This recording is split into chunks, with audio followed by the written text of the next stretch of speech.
አብረሽና ሄርሜላ በቅርቡ ሰርጋችን ጠብቁ። ዛሬ አዲስ ሰው ተቀላቅሏቸዋል። የሄርሜላ እህት መጣለች። እንግዲህ በወንድሟ በኩል ሊሳካ አልቻለም፣ በራሱ በኩልም ሊሳካ አልቻለም። ወንድሟንም ሬስፔክት አድርጎ እሷንም ሬስፔክት አክብሮ እምቢ ብትለውም መቀበል እንደማትፈልገው ብትነግረውም ግን ደግሞ አንቺ ትወጅኛለሽ፣ ትፈልግኛለሽ፣ ከልብሽ አይደለም እንዲህ እያልሽኝ ያለሽው፣ ስለዚህ አስቢበት፣ ነገ እናወራለን ብሎ ትቷት ሄዶ ነበረ።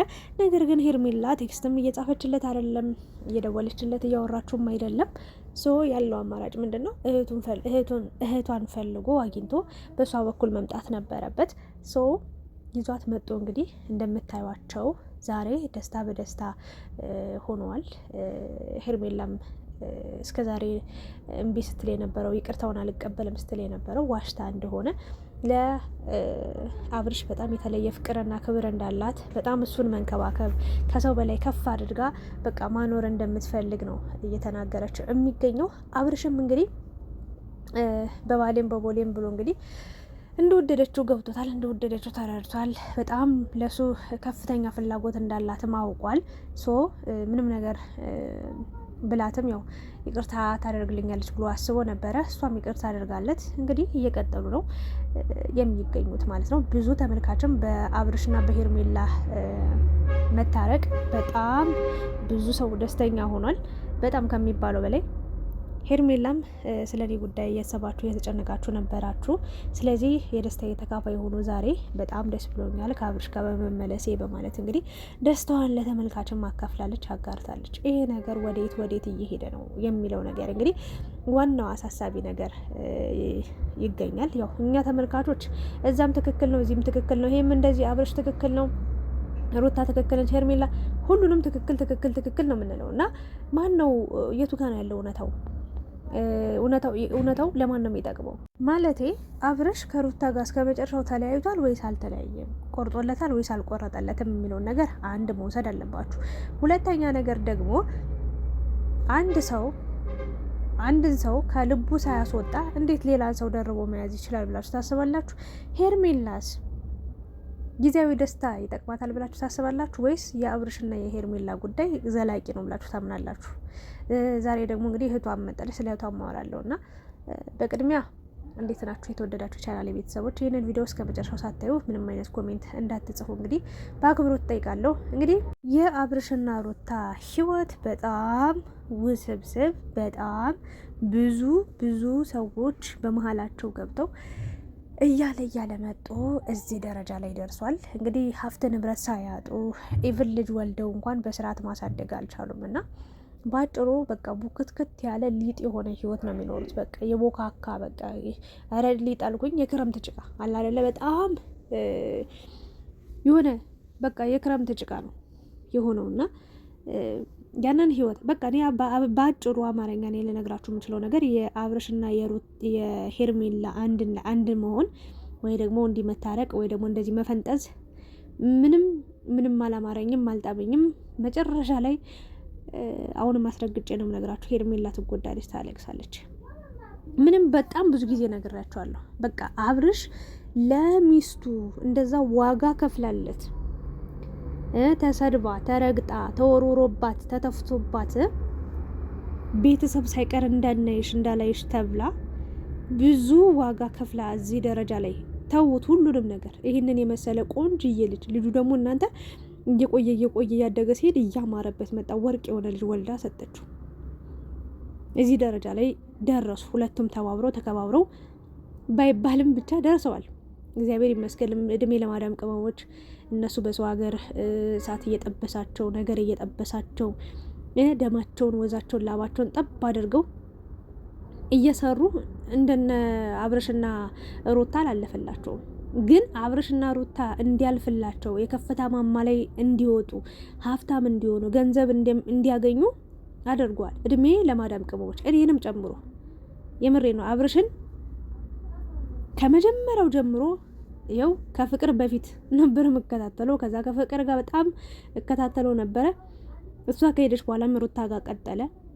በጣም እከታተላለሁ። ከዛን ጊዜ ጀምሮ እንግዲህ አብርሽን መከታተል አላቆምኩም። የሆነ ጊዜ መከታተል አቆሜ ነበረ። ለምን አብርሽና ሩታ የሚሰሩት ነገር በጣም የወረደ ነገር ሲሆንብኝ ሙሉ በሙሉ በሚባል ደረጃ አቁሜ ነበር ለአንድ ሳምንት ምናምን የሚሆን ማለት ነው። ከዛ ተመልሼ የመጣው ድጋሚና ከዛ ውጭ እከታተላቸው ነበረ እና ተመልካች እድሜ ለማዳም ቅመሞች እና ተለውጧል፣ ተቀይሯል እና ህይወታቸው ምንም አሁንም መስተካከልም መስመርም ገንዘብ ሲያዝ በጣም በቃ ሌላ ባህሪ፣ ሌላ ታሪክ፣ ሌላ በቃ ነገር ነው የሚደረገው እና አብርሽ ለሩታ ያልሆነ እንደዚህ ዋጋ ከፍላለት በእርግጥ አሁንም እሱ ጥፋተኛ ነው ምናምን ለማለት አይደለም። ሩታ በደንብ ትልቅ ጥፋት አጥፍታለች። ጥፋቷን ራሱ ከአንዳንድ በቃ በጣም የሆነ እሷ ራሱ የሆነ የወንድ ባህሪ የሞኝ ወንድ ባህሪ የለም እንደዛ ነው አምጥታ ያለ ባህሪዋ ራሱ በጣም የሚያስጠላ የሆነ ደስ የማይል ምን ያመጣል ምን ታመጣለች ምን አገባኝ አይነት ባህሪ ማለት ይዛ መጣለች እና ይሄ ደግሞ ለማንም ጠቃሚ ማስፈላጊም አይደለምና ለራሷም ኢቭን ለራሷም አይጠቅምምና ይህንን ሁሉ ዋጋ የከፈለችለትን ሴት ጋር አብሮ ያልሆነ ወንድ ወይ ደግሞ አብሮ መቀጠል ያልቻለ ወንድ ለሷ ያልሆነ ወንድ እኔ ለሄርሜላ ይሆናል ብዬ አላስብም። ሄርሜላም ልክ እንደ ሩታ መከሯን አይታ ዋጋ ከፍላ ሁሉን ነገር ካስተካከለችው ካመቻቸችው በኋላ እርግጠኛው የምነግራችሁ ነገር ወደ ሩታ መመለሱ አይቀርም ወይ ወደ ሌላ ሴት መሄዱ አይቀርም። ባዶ ተስፋ ታውቃላችሁ እየሰጣት ያለው ባዶ የማይሆን የማይጨበጥ ላማን ላይ በሰማይ ወተቷንም ላይ እንደዚህ አይነት ህይወት እንደምትኖር ነው እና ሄርሜላ ቆረጠልኝ በቃ ይወጣልኛል ምናምን ብላለች። ግን ባፏ እንደሆነ ድጋሚ ተመለሰው ተገናኝተዋል። ይቅርታ አድርጊልኝ ብሎ ይቅርታ ጠይቋት እንግዲህ ያክስቷ ልጅ ነው የተባለችው ትሁንም አትሁንም አላውቅም። ግን በሷ በኩል እንግዲህ አፈላልጎ አምጥቶ ሄርሜላ ባልጠበቀችው ሁኔታ ባልጠበቀችው አጋጣሚ መጥቶ እንግዲህ ይቅርታ አድርጊልኝ እንታረቅ እባክሽ በማለት እንግዲህ እንዲታረቁ ሆኗል። እህቷንም አክብራታለች። እንደምወድሽ ታውቂያለሽ፣ ባንቺ አልጨክንም እና ባንቺ ነው የመጣብኝ፣ ስለዚህ ይቅርታ ለማድረግ አልችልም። እንደው በእርግጥ አፌ አልፈልግም ቢልም ልቤ ግን በጣም ሲፈልገው ነበር፣ በጣምም ናፍቆኝ ነበር በማለት እንግዲህ አብርሽን አንዴ ስታቅፈው አንዴ ስትስመው ነበረ። ይሄ ደስታዋ እስከ መቼ ይቀጥላል? እስከ መቼ ይጓዛል ለሚለው ነገር አላቅም። ምንም እየጣመኝ አይደለም። እኔ ይቅርታ አድርጉልኝና አንዳንዶቻችሁ በጣም በቃ አብርሽና ሄርሜላ አንድ በመሆናቸው በጣም ደስተኛ እንደሆናችሁ ደስታችሁን እየገለጻችሁ ነው የምትገኙት 100%። ግን እኔ ይቅርታ አድርጉልኝና ምንም የአብርሽና የሄርሜላ የህይወት ጉዞ ምንም እየጣመኝም ደስ እያለኝም አይደለም። ምክንያቱም በቃ የማይሆን ተስፋ ነው ብዬ ነው እያሰብኩ ያለው ታውን ላይ የማይሆን በቃ የእውነት ለመናገር ማለት ነው። ምክንያቱም እች ልጅ የራሷን ህይወት እንዳትኖር ነው እያደረጋት ያለው። ምክንያቱም አሁን አብርሽ ብቸኝነቱ አስፈርቶታል። ብቸኛ መሆን አልፈልግም። ስለዚህ ያለው አማራጭ ምንድነው? ከሄርሜላ ጋር መሆንን ነው። ከሄርሜላ ጋር ተታርቆ ነገራቶችን አንድ አድርጎ መኖር ነው የፈለገው። ግን ደግሞ ሄርሜላ በዚህ ጉዳይ ላይስ አትጎዳም ወይ ለሚለው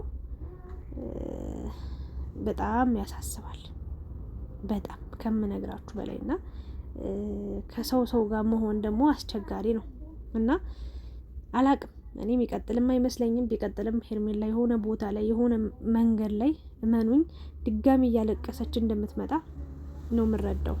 እናንተ እንደዚህ ነው እንደዛ ነው ልትሉ ወይ ደግሞ ውሸቴን ሊመስላችሁ ይችላል ምናምን፣ ግን እች ልጅ እመኑኝ የባሰ እንድትጎዳ ነው የሆነችው። አብርሽ ተመልሶ መምጣቱ እሷ አስቦት አይደለም ፈልጎት አይደለም አውቆ አይደለም። ግን እርግጠኛው የምነግራችሁ ነገር አብርሽ ልቦናው ያውቀዋል። በቃ የሆነ ሰዓት ላይ ጥፍ ብሎ እንደሚሄድ የሆነ ሰዓት ላይ በቃ የሄርሜላና የአብርሽ ጉዳይ እንደሚያበቃ እንደሚያልቅለት ያውቃል በደንብ ማለት ነው።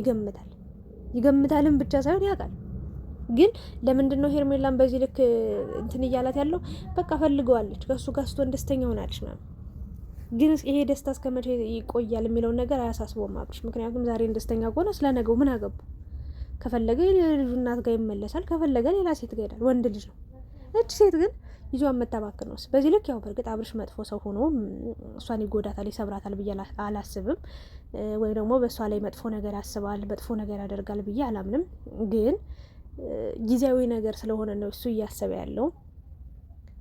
ነገ ከነገ ወዲያ እች ልጅ ደግሞ አብሮኝ ይሆናል፣ አብሮኝ ይኖራል፣ አብሮኝ ይቀጥላል፣ ኢቭን ያገባኛል፣ ልጆች ወልደለታለሁ፣ በጣም እንከባከባለሁ ብላ በጣም ረዥም ህልምና ተስፋ ይዛ ነው ያለችው እና በመሀል የሆነ ነገር ሀፐን ሲያደርግ ትጎዳለች። ይህንን ነው ልላችሁ የምችለው። እና አብርሽ መጥፎ ሰው እንዳልሆን ካውቃለሁ። ሄርሜላንም የሚጎዳን ነገር እንደማታደርግ ተስፋ አደርጋለሁ። ግን ያው ግልጽ ነው ነገ ከነገ ወዲያ አስቸጋሪ ነገር እንደሚፈጠር ብዙ ተመልካቾች ደግሞ አብርሽ ድጋሚ ልጅ ከጎዳሃት ድጋሚ ልጅ ከሰበርካት ይቅር መቼም አንልም እያላችሁ ያላችሁ ሰዎች አላችሁ። እኔ እንደኔ ወደ ትዳሩ እንዲመለስ ከቻለ በቃ ነገሩን ችግሩን ፈትቶ፣ በእርግጥ ሩታ የወረደ ነገር እያደረገች ነው። በጣም የሚያስጠላ ሰልች የሆነ ነገር እያደረገች ነው። ግን በቃ እውነታውን ለሄርሜላ ይንገራት። በቃ እሷ የሚሰማትን ስሜት እውነት ተሰምቶት ነው እሷ ጋር ያለው ወይንስ ደግሞ እሷ የሆነ የፍቅር ስሜት ስለተሰማት በቃ እስኪ ዝም ብዬ አብሬያት ሊሆን አይነት ነገር ነው እያለ ያለው። ይህንን ከጥያቄ ምልክት ማስገባት መቻል አለብን ብዬ ነው የማስበው። እና ሄርሜላ በጊዜ ራሽን ኑሮ ብትኖሪ ነው የምለው። ዛሬም ትናንትናም ትናንትና በፊትም እንደመጣሽም ጀምሮ ነገም እንደዛ ነው የምልሽ። አይሆንሽም አብርሽ። በቃ ለልጁ እናት እሷ እንኳን ያልሆነችው ወይ ደግሞ እሷ አትሆነኝም ብሎ የተወው ላንቺ ሊሆንሽ አይችልም። በየትኛው ሂሳብ፣ በየትኛው ቀመር፣ በየትኛው ካልኩሌተር ነው ይሄ ነገር ሊሆን የሚችለው? ለማንኛውም ግን ዛሬ ሄርሜላ በጣም ደስ ብሏት ነበር። ደስ ስላለኝ ደስ ብሎኛል፣ ደስ ስላላቸው ደስ ብሎኛል። ግን የሆነ ሄርሜላ የሚያሳዝን ነገር አላት። እግዚአብሔርን ነው የምላችሁ። የዋህ ነገር ናት። በቃ ውስጧ ምንም ክፋትም ተንኮልም የለም። ዝም ብላ ነው የምትሄደው ለአብርሽ ብቻ በቃ ዝም ብላ ነው የምትወደው ምናምን ነገር እና ግን ነገ ከነገ ወዲያ እንዳትጎዳ በጣም ያሳስበኛል፣ ያስጨንቀኛል። ነገ ከነገ ወዲያ ሴት ልጅ ነች። ጊዜዋን አቃጥላ ሄዳ የሆነ ነገር ሀፕን ቢያደርግ ምንም መመለሻ ወደ ሌለው ጉዳት ነው የምትደርስ ነው ብዬ ነው የማስበው። የሰው ነው የያዘችው። የማይሆን ምዕራፍ የማይሆን መንገድ ነው የጀመረችው ብዬ ነው የማስበው እንደኔ። እና ደስታቸው ያስደስተኛል። አብርሽም ደስተኛ ስለሆነ ደስ ብሎኛል። ሄርሜላም ደስተኛ ስለሆነች ደስ ብሎኛል። ግን ይሄ ደስታ እስከ መቼ ነው የሚቆይ ብዬ ጥያቄ ሳነሳ አእምሮ የሚነግረኝ ምንድነው የሆነ ግማሽ የሆነ ቦታ ላይ ደርሶ ይቆማል። በቃ ከት ያደርጋል። እመኑኝ። ይኸው ምን አለች አስቴር ምን ብላ ነበር ብላችሁ እንግዲህ ያኔ አስታውሱኝ። በቃ የሄርሜላና የአብርሽ ጉዳይ ህይወት ወይ ደግሞ አበቃለት አለቀለት ሲባል ይባላል። ደግሞ እርግጠኛው የምነግራችሁ ነገር ይሄን ነው። የኔ ሀሳብ አስተያየት፣ ፍራቻ አለብኝ፣ ስጋት አለብኝ። በቃ የእናንተን ሀሳብ ደግሞ ጨምሮበት። ስለነበረን ቆይታ አመሰግናለሁ። ብቻ ላይ ጊዜውም ቢሆን እንግዲህ አብርሽም ሄርሜላም ደስተኛ ስለሆናችሁ ደስ ብሎኛል። ደስታችሁ እስከ መጨረሻው የዘለቀ ቢሆን ምኞቴ ነው፣ ጸሎቴ ነው። ግን ደግሞ ያው አስቸጋሪ ነው። ይህንን ነው ልል የምችለው። አመሰግናለሁ። ላይክ፣ ሼር፣ ሰብስክራይብ አድርጉ። ሀሳብ አስተያየታችሁንም ደግሞ ኮሜንት ላይ እናንተን የተሰማችሁን ዛሬ በተለቀቀው ቪዲዮ ዛሬ በተወራው ነገር መስጠት ትችላላችሁ። የኔ ሀሳብስ ምን ይመስላል የሚለውንም እንግዲህ ሰምታችኋል። እስካሁን ኮሜንት አስቀምጡ። ወዳችኋለሁ።